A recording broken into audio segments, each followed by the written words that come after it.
En 1990, Octavio Paz lo dijo al recibir el Premio Nobel de Literatura. Hemos herido, tal vez de manera irreparable, al medio natural.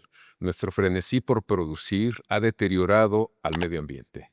La contaminación infesta el aire, a los ríos y a los bosques.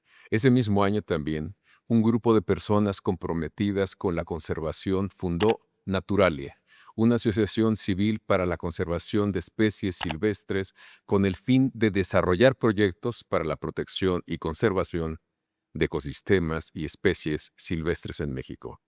Nos acompaña su actual director, Óscar Moctezuma, para tomarle el pulso a la naturaleza, señalada por Octavio Paz. Gracias por estar aquí. Encantado, Javier, muchas Pues gracias. ya son 35 años de que empezaron este proyecto que era pues como muy utópico entonces, ¿no? Pues sí, la verdad es que no me creo que hayan pasado 35 años.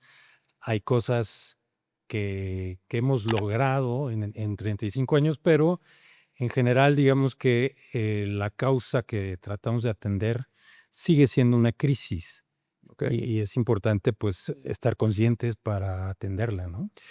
¿Cómo surgió la idea o qué fue lo que disparó, digamos, la conciencia en este grupo de, pues, de investigadores, de gente que le interesa el medio ambiente? Bueno, la causa que nosotros atendemos, digamos que la amenaza que enfrentamos es la extinción, la pérdida de biodiversidad. Pérdida de biodiversidad significa que los ecosistemas se destruyen, las especies se extinguen irremediablemente y con ellas pues un bagaje de información genética que es útil para los procesos naturales y Mm. también para la humanidad. Y esto es algo que poco a poco se ha ido entendiendo, no es, digamos, un problema menor. De hecho, se considera que son dos grandes amenazas ambientales las que enfrenta la humanidad hoy en día.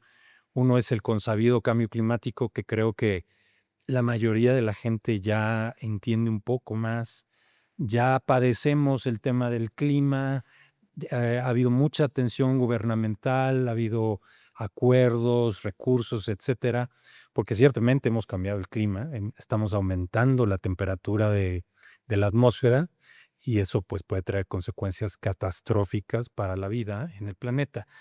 Pero esta otra crisis, que es la crisis de la biodiversidad, realmente tiene digamos, la desventaja de que es silenciosa, Así es es. poco entendida y se está acumulando, digamos, el riesgo de que, pues, procesos naturales que son indispensables para la vida, como la captura de carbono, la lluvia, los procesos de lluvia, la generación de suelo fértil, todos estos procesos naturales que han existido en la Tierra y que dependen en buena medida de la existencia de especies y ecosistemas, pues puedan colapsar. Estamos en riesgo de que colapsen porque este nivel de destrucción de la biodiversidad es muy grande, pero como digo, es silencioso. Cuando una especie se extingue, en ese preciso momento no pasa nada, Ni nos damos cuenta. ni nos damos cuenta. De repente nos No, ponemos no a la pensar volvemos a ver. que no habíamos visto libélulas hace mucho tiempo, ¿no? Exacto, y la mayoría De de las repente ya, personas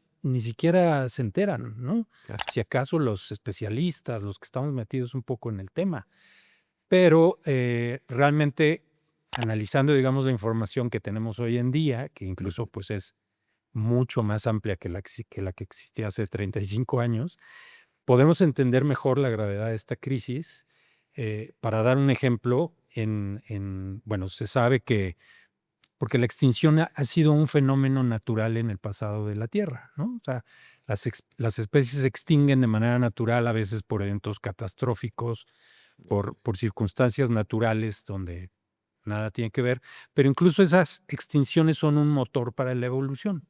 Cuando una especie se extingue, evoluciona otra que, digamos, la sustituye. El papel que la especie extinta tenía en los procesos naturales, pues los llega a ejercer una nueva especie que evolucionó con esa intención. Pero este proceso de evolución, pues es, digamos, no es rápido, ¿no? Toma miles de años. Ujú. Y hoy en día lo que estamos viendo es una extinción o procesos de extinción provocada por las actividades humanas. y la diferencia es que es mucho más acelerada, es un ritmo antinatural. Ujú. Y ahí Eh, tenemos que ver la humanidad. Eso Está comprobado. definitivamente está comprobado, o sea, ya sea por persecución directa de algunas especies, por uso excesivo, por destrucción de su hábitat. Esta es la razón o la causa principal de que las especies se estén extinguiendo. Y hoy en día tenemos cálculos que nos señalan que alrededor de 30,000 especies se extinguen cada año. Esto es un ritmo de 3 especies cada hora. Y a ese ritmo es imposible que la naturaleza compense la extinción de una especie con la evolución de nuevas especies. Así es. Para que se den una idea, digo, la famosa extinción de los dinosaurios, que en términos paleontológicos se dio muy rápido por este meteorito que chocó contra la Tierra y cambió las condiciones atmosféricas de una manera muy rápida. Pero la extinción de los dinosaurios se dio a un ritmo de una especie cada 1000 años. Fíjate. A ese ritmo se extinguieron los Simultáneo. dinosaurios Ajá. y gracias a eso, pues evolucionaron nuevas especies, los mamíferos básicamente. Por eso estamos aquí. Les dimos tiempo a las otras especies a evolucionar. Exactamente. Desaparecieron los dinosaurios, evolucionaron los mamíferos hasta llegar al día de hoy donde somos un mamífero más. Es el peor depredador. Yo creo que una plaga quizá. Y estamos entonces, pues, impidiendo que la naturaleza compense estas extinciones por el ritmo tan acelerado. Y lo que estamos haciendo es quitar piezas esenciales para la maquinaria de la vida. O sea, todos estos procesos de los que yo hablaba dependen de que existan, o sea, todas las especies tienen una función en los procesos naturales. Que no lo sepamos o que no lo detectemos es otra cosa, Ujú. pero pues puede ser tan grave como poner en peligro la existencia humana. Pongo un ejemplo clarísimo. El 75% de los cultivos de México, 75%. 75% son polinizados por murciélagos, insectos, aves, incluso algunos roedores. Así es. Esa función o ese servicio ambiental, como se le llama, es vital para nosotros, ¿no? Sin ese servicio, pues nos quedamos sin comida. Y estados como Sinaloa o Michoacán, ¿cómo producirían la cantidad de cosas que producen? Exactamente. Entonces, perder, digamos, vamos a suponer que muchas de estas especies que hoy nos dan este servicio se extinguen, pues nos estamos poniendo nosotros mismos en peligro, ¿no? Yo creo que ya somos una especie en peligro de extinción, no muy consciente de eso, porque estamos alterando esa cadena que nos mantiene vivos. Fíjate, Oscar, pues sí, efectivamente las condiciones de entonces, de hace 35 años y las de ahora pues, son muy distintas. Así Los es. procesos se han acelerado mucho. Hemos visto en estos 3 décadas cómo perdemos especies y nos damos cuenta cuando ya, ahora sí que ya no existen, se acabó y vemos la función que tenían en todo este pues, entramado natural que no está inactivo, está moviéndose constantemente. Pero a pesar de eso, de que ya tenemos más información, más evidencia, yo recuerdo haber leído en un periódico nacional mexicano, cuyo nombre no diré porque no quiero hacerme de enemigos, que en primera plana decía, avalado y dictado por el director de ese diario, decía, el calentamiento global son patrañas. Okay. Yo tuve la oportunidad de hablar con él y le dije que se me hacía muy irresponsable y me dijo, no, es que no está comprobado que al 100% el calentamiento global sea un problema global que nos afecta a todos.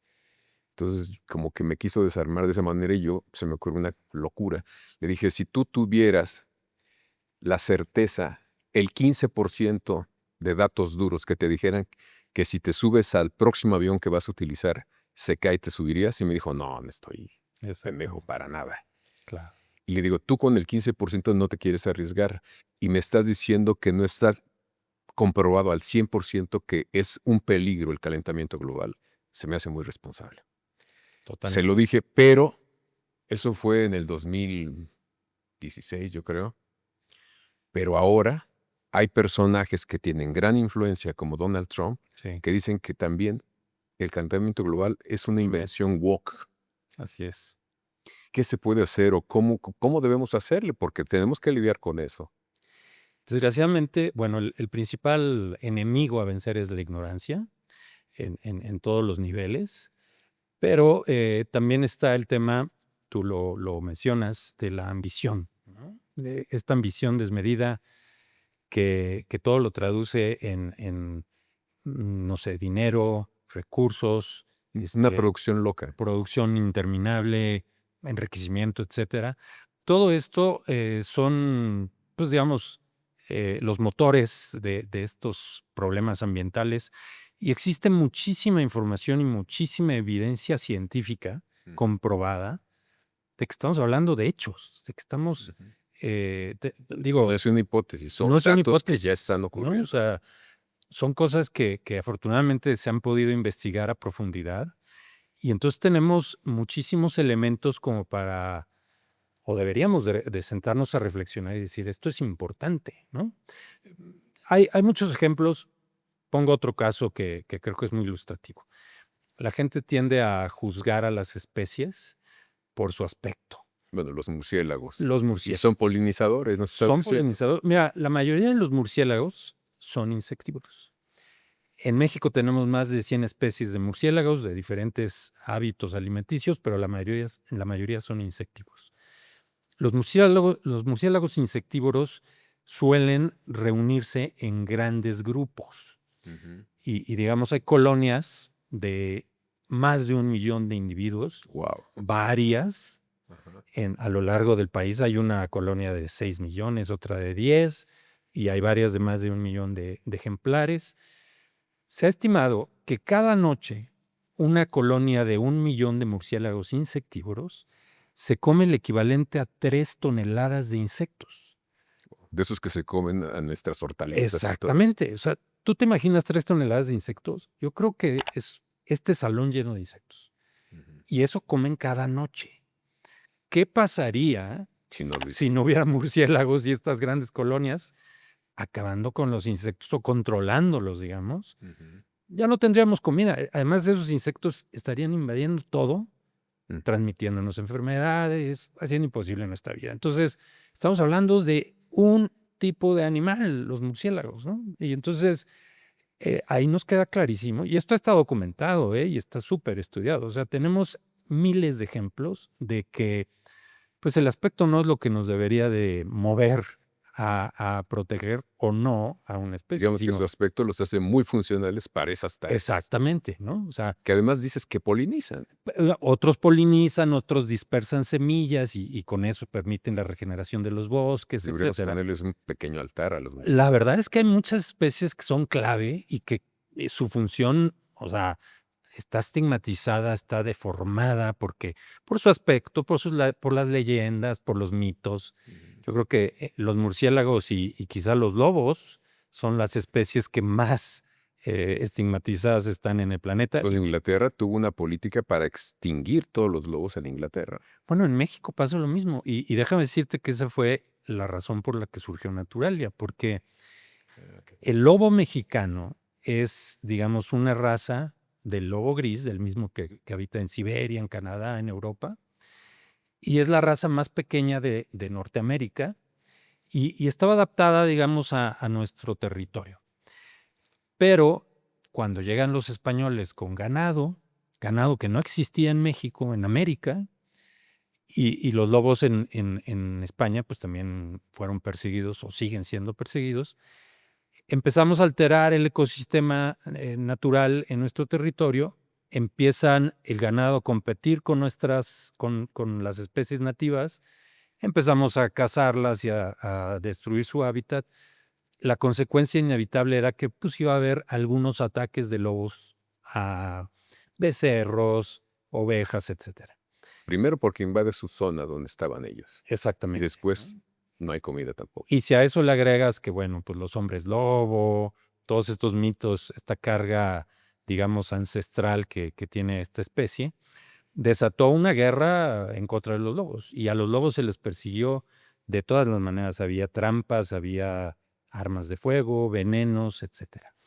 Eh, los lobos son bastante resistentes y adaptables y lograron sobrevivir hasta mediados del siglo pasado, en los años 50, que se sintetizó un nuevo veneno que era el 1080, se le conocía como 1080, que era el número de cambios que hubo a la fórmula original, Ujú. para hacerla indetectable. No tenía aroma, no tenía color, no tenía sabor y era sumamente letal. Entonces, con ese veneno, el gobierno de México, junto con el de Estados Unidos, organizaron una campaña de exterminio de los lobos. Qué horror. Y entonces mataban una vaca, un burro, destazaban al animal y la carne envenenada la soltaban en los cerros. Y los lobos llegaban y pues nunca detectaban el veneno y a las 2, 3 horas morían de una manera espantosa, ¿no? O sea, no era una muerte rápida y tranquila, era una forma muy cruel. Pero fue muy efectivo para prácticamente acabar a los lobos. O sea, en los años 70 se hizo una estimación y se dijo, en México no quedan más de 50 lobos.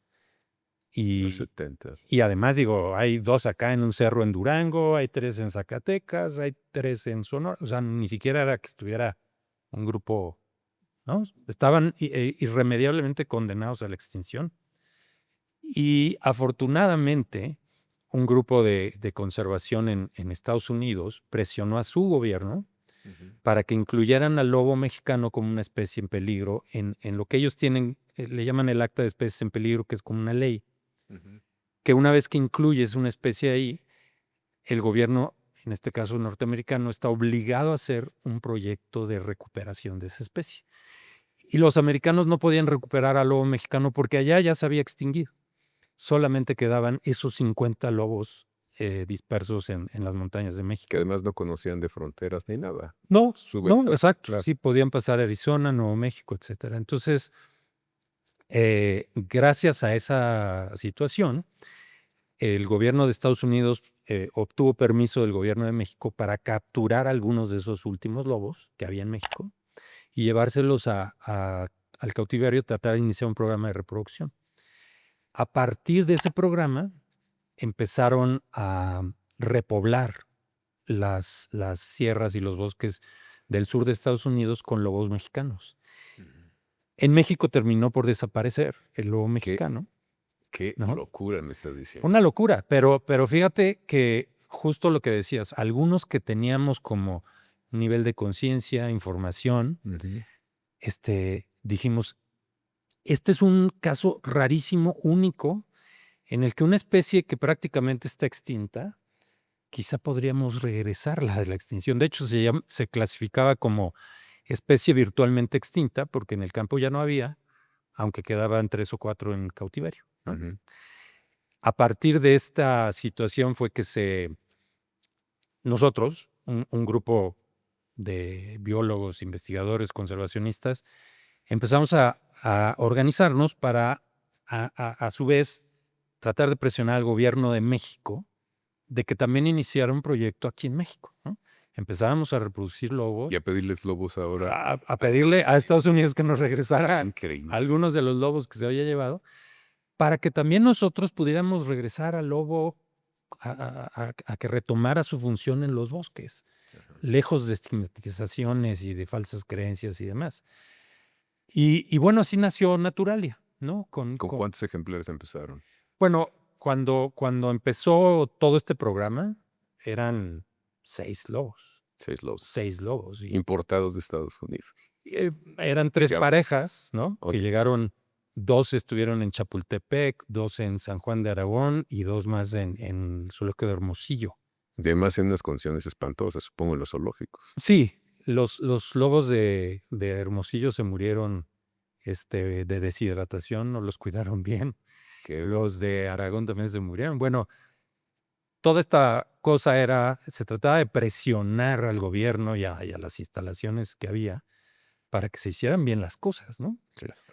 Finalmente hubo voluntad política, hubo atención, etcétera, coordinación, Ujú. y llegamos a desarrollar un programa. Y déjame compartirte, nos tomó 20 años estar trabajando con investigadores, etcétera, para que pudiéramos llegar al momento de liberar nuevamente a los lobos en México. Los americanos ya lo habían hecho en Arizona, en Nuevo México, pero se trataba de recuperar al lobo mexicano en la Aquí, tierra que le dio su nombre. claro. Ese año fue el 2011. 2011. En 2011, por primera vez, logramos la liberación de 6 lobos en las montañas de Sonora, en su hábitat natural, en una zona con presas suficientes, etcétera. Lo que no había era como suficiente comprensión y aceptación pública, porque los ganaderos se oponían al regreso del lobo. El gobierno no logró articular correctamente como un proyecto para que los temores de los ganaderos no, digamos, se vieran atendidos. El resultado es que 6 meses después estaban todos muertos. Todos. Todos esos 6 lobos fueron envenenados. O les dispararon. Fueron envenenados dentro de un área natural protegida, siendo una especie protegida. ¿Qué es lo que estoy queriendo resaltar aquí? Que la protección es...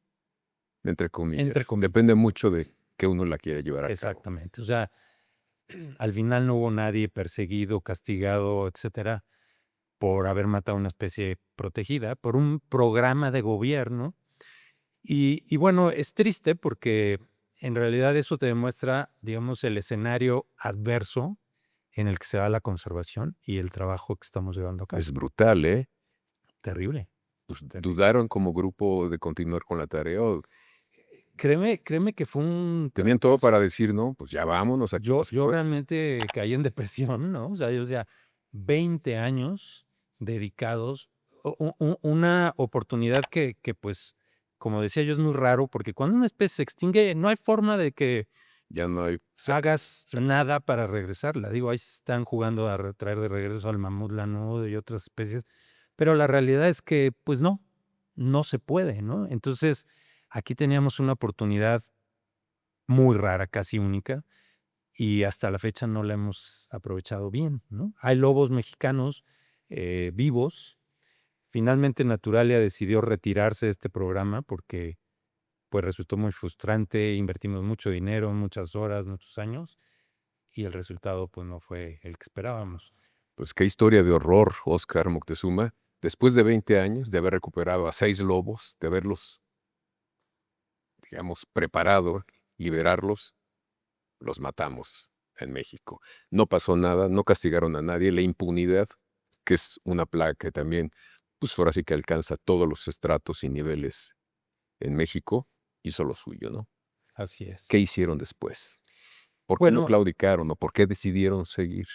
en realidad, digo, la historia del lobo mexicano pues es dramática y es extrema, por así decirlo. Pero hay muchos otros casos de especies y de ecosistemas que quizá no están en una situación tan apremiante o tan difícil y que vale la pena trabajar por recuperarlos. Los grandes depredadores, a este grupo pertenece el lobo, el jaguar, el puma, los osos, es un grupo también muy incomprendido, que tienen además una función muy profunda. De hecho, por ejemplo, a los lobos en general, su papel en la naturaleza afecta toda la dinámica de un ecosistema de una manera positiva. Y hay algunos investigadores que han llegado a comparar, digamos, el efecto de los lobos, de la presencia de los lobos, con el efecto de la luz, de la radiación solar en los ecosistemas. O sea, un efecto muy profundo, muy importante, ¿no? Para todos los procesos naturales. Entonces, en general, los grandes carnívoros tienen ese poder. Se les considera como especies clave para la salud de los ecosistemas, pero desgraciadamente, pues cargan con este estigma porque son animales que cazan y cazan grandes animales Claro. y además, digo, por su tamaño, su fiereza, su fuerza, etcétera, pues tienen la capacidad de incluso atacar a una persona y hacerle daño. En el pasado remoto de la historia, nosotros éramos presa de esos grandes carnívoros.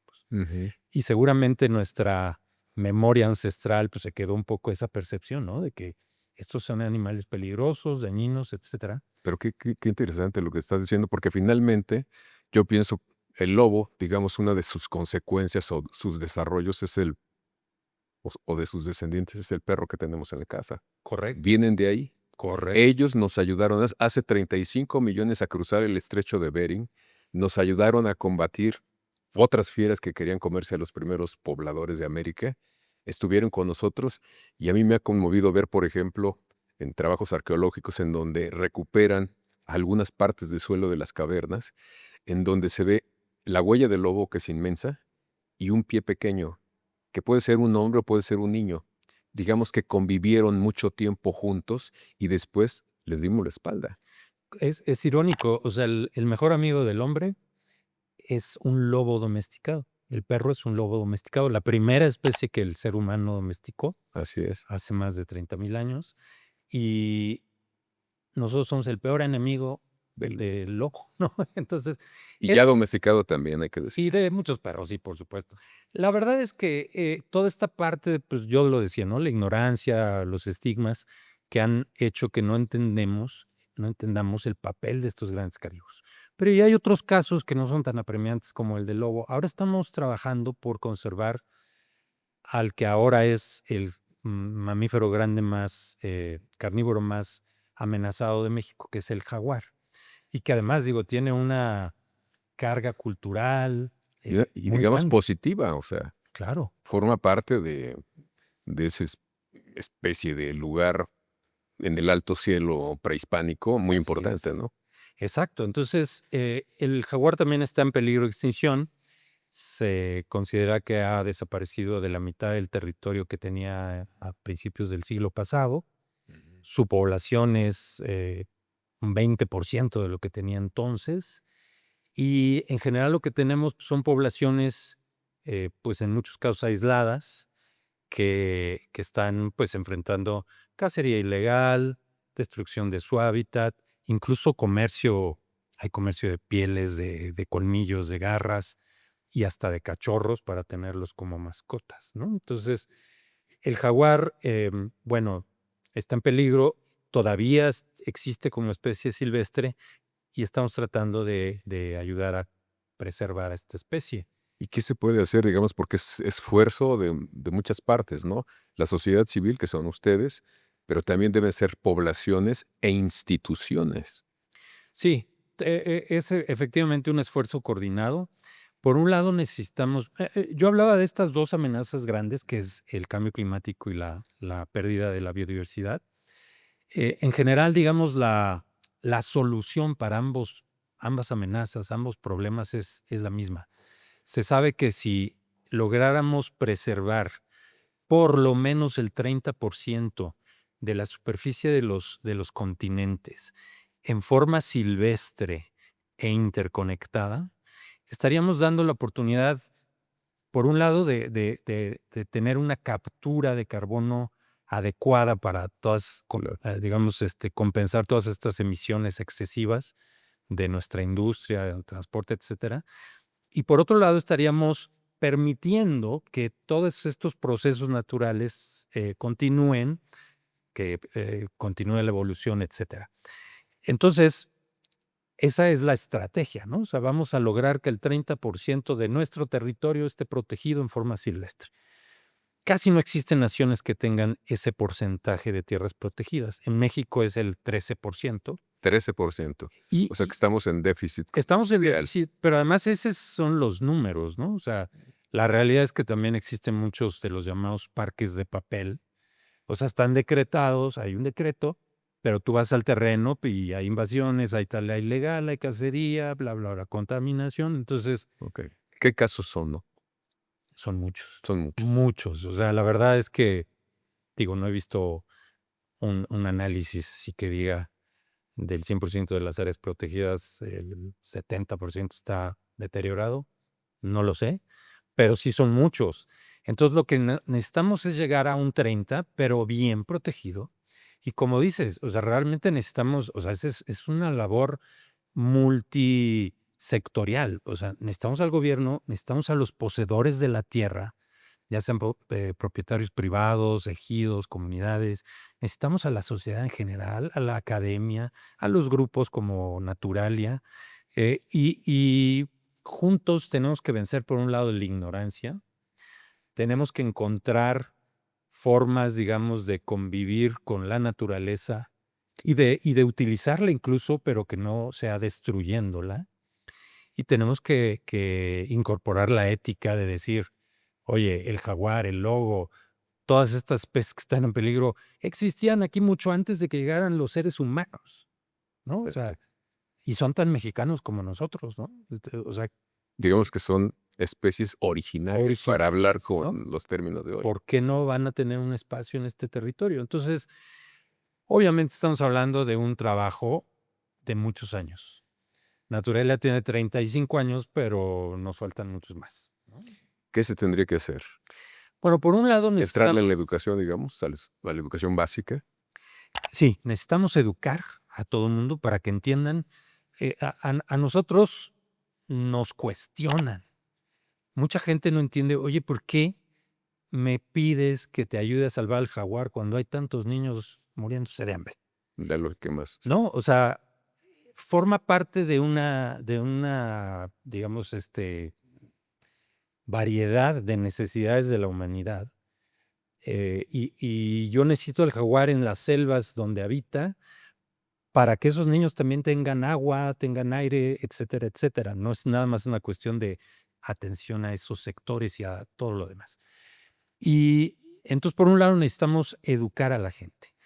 Esta educación se tiene que traducir en cambios de hábitos, o sea, que nuestro impacto personal o comunitario en el medio ambiente sea lo más bajo posible, evitar contaminar, derrochar, Pero estás diciendo que destruir. individualmente puedo ayudar o colaborar ese cambio. Por Yo supuesto, solito, por supuesto. O sea, dejando de hacer algunas eres cosas. un granito de arena, ¿no? En una Ok. playa, pero finalmente la playa se llena con muchos granitos de arena. Entonces, esa tarea es titánica y obviamente no se hace de la noche a la mañana. La estamos haciendo juntos muchos, ¿no? Ujú. Muchos.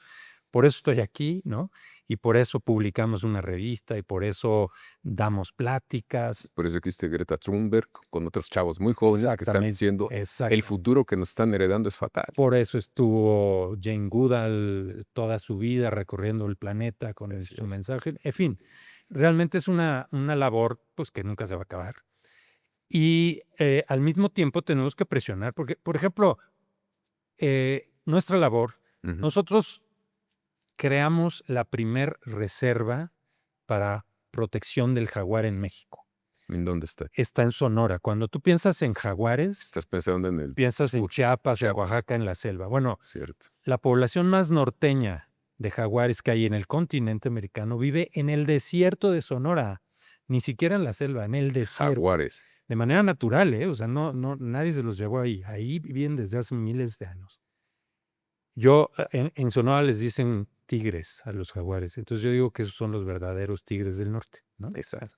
Los jaguares de Sonora. Claro. Pero yo creo que hay más gente viviendo en la cuadra donde yo vivo que jaguares en todo el estado de Sonora. Wow. En todo el estado de Sonora quedan 250 jaguares. O sea, es una especie en el estado de Sonora en crítico riesgo de extinción. Entonces, pues creamos una reserva. La reserva tiene más de 26,000 hectáreas. ¿Cómo creamos esa reserva? Compramos la tierra. Literalmente. La compramos. Compramos ranchos ganaderos para sacar el ganado, para restaurar el ecosistema y que fuera un santuario para jaguares y todo lo que hay ahí y que funcione como debe de funcionar. Ahora, eso cuesta mucho dinero, ¿no? Total. ¿Sabes de dónde vienen los recursos para hacer eso que deberíamos de estar haciendo los mexicanos y el gobierno, etcétera? ¿De dónde viene? Viene de fuera. Ah, no es de aquí. No, de fundaciones internacionales, de personas en otros países que se preocupan más que los propios mexicanos Por el jaguar por mexicano. el jaguar mexicano y por la Que biodiversidad en peligro de México. in- Déjame decirte que México es uno de los 4 países, esto se considera a nivel mundial, más ricos en biodiversidad. Así es. 1 de cada 10 especies del planeta es mexicana. Y muchas especies mexicanas son exclusivamente mexicanas, son las llamadas endémicas, Ujú. que solamente las encuentras acá. Bueno, eso es las buenas noticias. Las malas noticias es que somos el país número 1 en cantidad de especies en peligro de extinción. Wow. O sea, ¿qué refleja eso, no? Estamos matando a la gallina de los huevos de oro. estamos descuidando un patrimonio natural que nos mantiene vivos y en buenas condiciones. Entonces, y lo más vergonzoso es que, pues, si no es porque nos ayudan fundaciones y personas internacionalmente, no lograríamos hacer esas Sí, cosas. pero qué vergüenza que empresarios mexicanos que tienen mucha plata no tengan la mínima conciencia para ver lo que tú estás diciendo. Y seguramente tienen datos al respecto, pero no les importa. Sí, mira, obviamente no puedo generalizar porque incluso sí hay empresarios mexicanos ayudándonos. A lo que voy es que es insuficiente, ¿no? Sí, total. Y no podemos dejar en manos ni siquiera del sector empresarial rico, ¿no? Es una labor conjunta de todos los sectores, de toda la población, y eso es algo que, bueno, tenemos que promover. Yo acabo de ir, por ejemplo, a un foro de empresarios se llama Foro Mar de Cortés. En esta ocasión fue en Los Cabos, empresarios de esa región, ¿no? Noroeste del país. Y realmente, o sea, muy interesados muchos de ellos yo les hablé de estas cosas, ¿no? Y les dije: "Oigan, Nos vamos con ellos. nos vamos con ellos", ¿no? O sea, nosotros tenemos todo el corazón, toda la disposición, pero no es suficiente. Necesitamos su ayuda. Y hubo algunas, manos que se alzaron y personas interesadas. ¿Por qué? Porque ni siquiera estaban conscientes. Fíjate. O Bueno. sea, no sabían de lo que estaba pasando. Ujú. Por eso yo reitero, la ignorancia es el peor enemigo a vencer. ¿Te enseñaron de estas cosas en la escuela? Jamás. No, pues hay Ni que siquiera matarlos. ahora que Si hay viene un lobo, mátalo. educación exacto, Claro, o te sea, invade. ni siquiera ahora que existe la materia de educación ambiental, es una embarrada, no es ni siquiera información suficiente para que los niños, los estudiantes tomen una conciencia adecuada de decir: "Ah, esto es importante, hay que atenderlo". La la el reto más grande que tenemos siempre es que no hay recursos que alcancen. Y entonces, todo el tiempo estamos viendo a ver qué hacemos para conseguir recursos, aplicando a fundaciones, haciendo eventos, tocando puertas, y tú dices, los recursos caen a cuentagotas, ¿no? O sea, ¿por qué? Porque la gente no está consciente, porque la gente no considera que eso sea importante, ¿no? Oye, entonces, algo que podría hacer, digamos, los gobiernos locales o el gobierno federal, y de manera importante sería incluir en los planes de estudio materias que visibilicen este problema entre los niños. Ya entre Por los supuesto. viejos estamos muy deformados en muchos casos, pero los niños tienen otra percepción del mundo. Ven que lo natural sí importa. Correcto. Yo he visto a muchos niños que se niegan a comer tacos de venado aunque los lleven sus papás. Dicen, no, pues, no, yo Correcto. eso no como. Sí, sí, yo creo que esa es la estrategia que nos va a dar posibilidades para el futuro. O sea, hacer que las nuevas generaciones cambien su óptica y sus hábitos, su actitud sea diferente a la que hemos tenido esta generación depredadora por muchos años, ¿no? Entonces, ese sería parte del reto, pero el problema es que, bueno, se están extinguiendo 3 especies cada hora en el planeta. O sea, no podemos esperar a que esos niños sean Crezcan porque adultos y ¿cuántos tengan la se van a capacidad de hacer algo, porque ya se nos fueron miles, cientos de miles de especies, ¿no? Entonces, ahorita hay que actuar al tiempo que vamos, cambiando un poco ese escenario, ¿no? Si hay personas interesadas en, digamos, sumarse al esfuerzo de Naturalia, ¿qué tienen que hacer o cómo pueden hacerlo? Bueno, existen, como digo, muchas posibilidades, desde lo individual, desde lo colectivo. Nosotros tenemos una página web y tenemos redes sociales donde la gente nos puede buscar. A- a- Alguien puede, por ejemplo, hacerse socio, ¿no? Tenemos membresía. Ujú. Y pues si tuviéramos una membresía muy grande, pues tendríamos una capacidad mayor de hacer cosas. O alguien, oye, yo tengo una empresa, quiero que mi empresa sea realmente ambientalmente responsable, me voy a vincular con proyectos de este tipo, porque al final digo, todos, ya seamos personas o empresas o colectivos, tenemos una huella ambiental que deberíamos de estar compensando, ¿no? A ver, Entonces, dinos eso, ¿qué es la huella ambiental para que lo entendamos? la huella ambiental, o sea, nuestro consumo y nuestros hábitos generan, por un lado, emisiones de gases de efecto invernadero, CO2, otros gases, consumen recursos naturales e incluso también contaminan. ¿no? O sea, consumen recursos naturales como el agua Como el agua. para generar electricidad, quizá. Exacto, sí. Entonces, por ejemplo, mucha gente no sabe que la mayor proporción o la mayor parte de la energía eléctrica de este país se produce quemando hidrocarburos. O sea, no es con las presas o no es con celdas solares, es quemando en termoeléctricas los gas, gases de efecto invernadero. Entonces, si yo desperdicio energía eléctrica, estoy contaminando indirectamente, ¿no? Y si pongo a preguntarle a ChatGPT cualquier tontería, eso significa que se está consumiendo más energía, que estoy contaminando más, Claro, para que claro. me conteste una pregunta tonta. En la medida en la que yo empiezo a tener conciencia de la huella ambiental personal, de mi familia, de mi empresa, etcétera, entonces me va a quedar claro que yo tengo que compensar esa huella. ¿Cómo la voy a compensar? Por ejemplo, Naturalia tiene un programa de reforestaciones.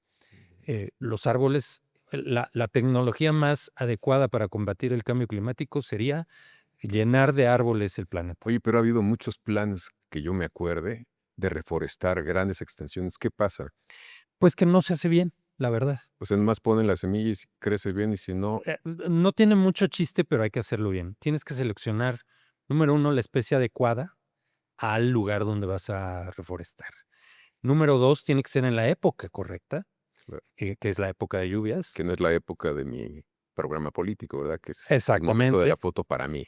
Y tiene que ser en la forma adecuada. Digo, yo me acuerdo de esos números, millones de árboles plantados por el ejército. ¿Y dónde están? Y vas y ni siquiera le quitaban la bolsa al arbolito. O sea, obviamente el porcentaje de supervivencia de esos millones era mínimo, ¿no? Así es. Entonces, hay que hacer las cosas bien. Nosotros tenemos un programa de reforestaciones que es, por un lado se mueve con el apoyo de empresas y por otro lado con voluntarios. Mm. Entonces, tú te tomas 3 horas un fin de semana y te juntas con nosotros a ir a reforestar, Es mi plantas. capital humano, así contribuyo. Ahí estoy compensando mi huella, ¿no? Ya planté 10 árboles y ya ayudé a que una cantidad de dióxido de carbono Y los planté supervisado por la gente que sabe, que nos dice exacto, cómo lo hacerlo. cuidamos, lo hacemos adecuadamente. Entonces, todos esos cambios son los que necesitamos promover en la sociedad para que no seamos nada más espectadores, para que seamos actores. También, por ejemplo, o sea, yo hablaba hace rato de los recursos, nunca alcanzan, pero la gente piensa que, pues, no, o sea, quién sabe, pues tú te quieres dedicar a eso, a ver, pues, ¿de dónde sacas dinero? Y no vamos a No, tener esto ni aquello y van a sí, estar muertos quién ¿no? sabe Y cuántos animales. y Dices, luego ¿me nos toca o no dicen, me toca? No sé. oye, pues, ¿que tú no te dedicas a esto? Pues sí, pero tengo la mala costumbre de comer 3 veces al día. También tengo mis propias necesidades, Sí, tengo mi familia, o sea, cosas así que la gente no entiende. Y entonces necesito que la gente se haga socia y pague su membresía, que hagan donativos, que si hacemos un evento asistan, etcétera, ¿no? Digo, la verdad es que hacemos todo lo que se nos ocurre para yo que alumno de una escuela pública, secundaria o preparatoria o no sé, si quisiera que ustedes nos dieran una plática, nos enseñaran algunas técnicas para sembrar árboles o conocer mejor sus programas, ¿los podemos buscar? sí, justo decía yo, tenemos esta página web, redes sociales, ¿la puedo decir? Sí, claro. Naturalia.org.mx y en redes sociales nos pueden buscar como Naturalia-AC. Y ahí, hay un montón de información y de opciones para que la gente participe. Ya sea que tú quieras ese tipo de apoyos, oye, una plática en mi escuela, oye, quiero sumarme como voluntario, oye, quiero, hacerme socio, mi empresa, etcétera, etcétera. Entonces, lo único que necesitamos es decisión, voluntad, interés. Pues ya para terminar, Oscar, ¿qué pasa con los lobos? Actualízanos. ¿Tenemos lobos? ¿Ya no tenemos lobos? Hay muy pocos lobos. Yo te decía que se hizo mal esta liberación. A mí en lo personal y a muchos de Naturalia nos resultó terriblemente frustrante y deprimente. decidimos ya no participar en ese programa. El gobierno ha seguido liberando lobos con el mismo resultado. O sea, los O sea, liberan y los los matan. liberan al matadero, pues. Y hay muy pocos lobos vivos todavía de esta raza de lobo mexicano. No quiero decir o no quiero condenar al fracaso de ese proyecto, porque básicamente lo que necesitamos, pues, es, una mejor estrategia de implementarlo, y lo primero, pues, es voluntad política. En este momento hay voluntad política y tenemos que aprovecharla.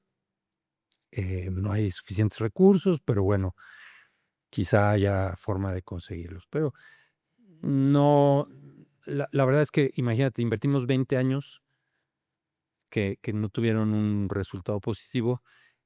Estamos tratando de invertir los próximos 20 años en casos un poco menos complicados, como el jaguar, el perrito de las praderas, el castor, muchas otras especies que todavía tienen posibilidad de evitar la extinción si los atendemos. Pues muchísimas gracias, Óscar Moctezuma. Un placer. Gracias por acompañarnos. Gracias, Javier. Gracias a usted por haber estado aquí en esta conversación bastante ilustradora, iluminadora, porque las especies en peligro de extinción no son, digamos, material literario, sino son una realidad. Algunos autores hablan de una sexta extinción masiva y es una realidad que estamos viendo todos los días. Recuerde seguirnos en todas las redes sociales como @lajornadaonline.